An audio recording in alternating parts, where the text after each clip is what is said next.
السلام عليكم ورحمة الله وبركاته. بجد أنا مبسوط والله من الأخت لا تعرفني ولا أعرفه، بس جبرت بخاطري بالتعليق وبكلمتين حلوين. والله يعلم ربنا أنا كلمتين اللي هم قالتهم له دول والتعليق اللي جبرت بيه خاطري عندي بالدنيا كلها. والله يا أختي يعلم ربنا أنا فرحان كديه إنك أنت واقفة معاي ويكفيني إنك أنت بتعلقي لي تعليق، بس بتجبر بخاطري بتعليق. وربنا يكبر بخاطرك يا رب زي ما واقفة معاي وبتدعميني، وربنا معاك يا رب، وربنا إن شاء الله يشفي عنك يا رب وما يحوجك لحد أبدا بإذن الله. بركة سيدنا النبي يا رب، وربنا يديك ويرضيك على من يعديك يا رب، وإن شاء الله زي ما واقفة معاي وما تدعميني ربنا معاك يا رب، وزي ما واقفة مع المحتاج ربنا يوقف معاك. وبجد أنا بشكركم والله جدا زي ما واقفين معاي وبتعرفوني التعليق ده صح وده صح وده غلط.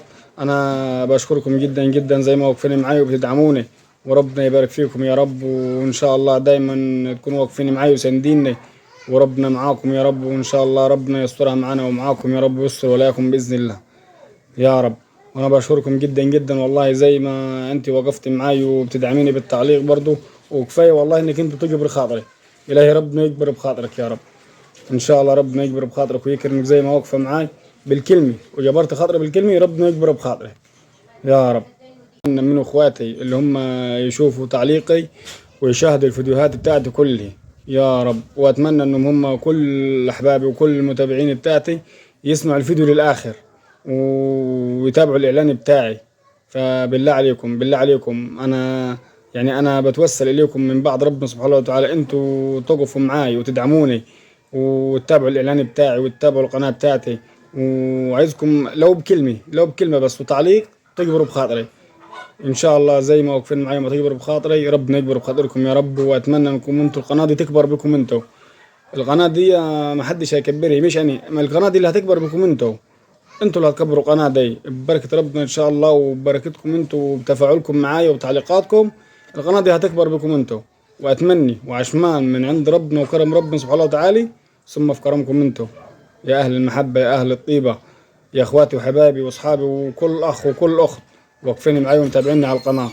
انا بشكركم جدا والله انكم انتوا واقفين معاي وما تدعموني، ربنا يبارك فيكم يا رب ويوسع عليكم ان شاء الله يا رب. السلام عليكم ورحمة الله وبركاته.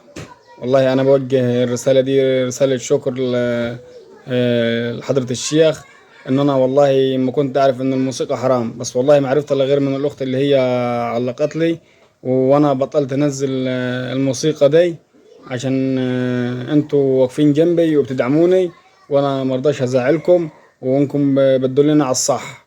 فانا معاكم دايما ان شاء الله، وما تنسوش المتابعة بتاعتي برضو، ولو في اي معلومة اي حد يعرف اي معلومة عندي على القناة احب ان هو يوقف معي ويعلق لي تعليق بيها ويعرفني بيه، بحيث ان انا اقدر اصلحها واقدر ان انا ابقى متفاعل معاكم وتبقوا متابعيني من غير اي حاجة مثلا تغضب ربنا ولا اي حاجة يكون فيها حرمانية.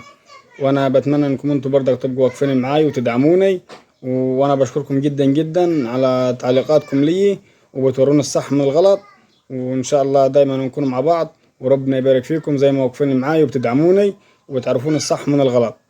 وانا بشكركم جدا جدا زي ما واقفين معاي وبتدعموني، وربنا يكبر بخاطركم جميعا يا رب. والله انا في شخص علق لي بتعليق، فكان اخ ولا كان اخت والله انا بشكره جدا جدا جدا الاول، بس اتمنى من اي حد متابعني كان دكتور او اي حد جرب التجربة دي وعنده معلومة يفيدني به.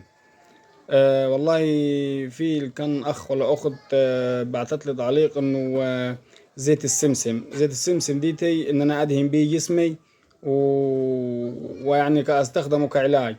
هل حد مصاب بضمور العضلات وجرب النتيجة دي؟ هل جرب الوصفة دي جابت نتيجة معاه؟ لو في اي حد من اخواتي وحبايبي اللي هم واقفين معاي وبيدعموني، لو كان في دكتور يبقى جزاه الله كل خير يرد عليا في التعليقات ان هو زيت السمسم دي هل لي يصلح لضمور العضلات، او حد جربه قبل كده تبع ضمور العضلات. فأتمنى من أي حد كان دكتور ولا حد متخصص في الأعشاب، هل زيت السمسم مفيد لضمور العضلات؟ او كان يعرف اي حاجة مثلا تفيد ضمور العضلات او اي معلومة يقدر يعرفني بيها. وانا بتمنى من عند ربنا سبحانه وتعالى انكم تقفوا معايا وتدعموني، وان شاء الله ان شاء الله ان شاء الله القناة دي هتكبر وهتتفاعل بكم انتوا اللي هتكبروني، وانتوا اللي هتقفوا معايا، وانتوا اللي هتسندوني. وفوق ده كله الاول ربنا سبحانه وتعالى، ومن بعد ربنا انتوا. ربنا سبحانه وتعالى قال له اسعى يا عبد وانا عينك، وانا اديني بسعى، وربنا سبحانه وتعالى بيعيني. بس عايز وقفتكم جنبي، عايز وقفتكم جنبي يا اخواتي وحبايبي ويا اصحابي اللي واقفين معاي. انا مش بطلب منك حاجه صعبه، انا بطلب منك انك تقف معاي وتتابعني وتعمل لي تعليق حلو. ده طلب بسيط، يعني طلب صغير، وانا عشمان من ربنا انكم مش هتكسروا بخاطري.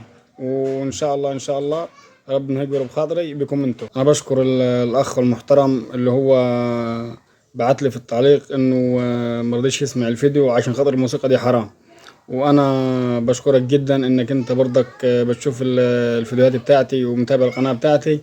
وانا والله ما كنتش عارف ان الموسيقى دي حرام، بس انا بطلت انزل الموسيقى على الفيديوهات بتاعتي. واتمنى من عند ربنا انك ترجع وتتفاعل تاني مع الفيديوهات بتاعتي وما تسيبنيش. ويكفيني انك انت برضك واقف جنبي وبتشوف الفيديوهات بتاعتي. وانا برضك عشان خاطر ما ارتكبش حرمانية، برضو انت كويس انك انت عرفتني برضو ان الموسيقى دي حرام، فانا والله ما كنتش عارف. وانا بشكرك جدا جدا انك انت برضك عرفتني ان الموسيقى دي حرام.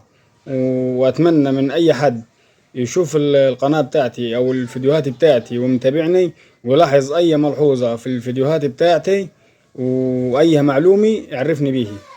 برضك انا فهمي على كده، واتمنى من اي حد يعرف اي ملحوظة في القناة بتاعتي او في الفيديوهات بتاعتي يقدر يكتبها لي في تعليق وانا اصلحها.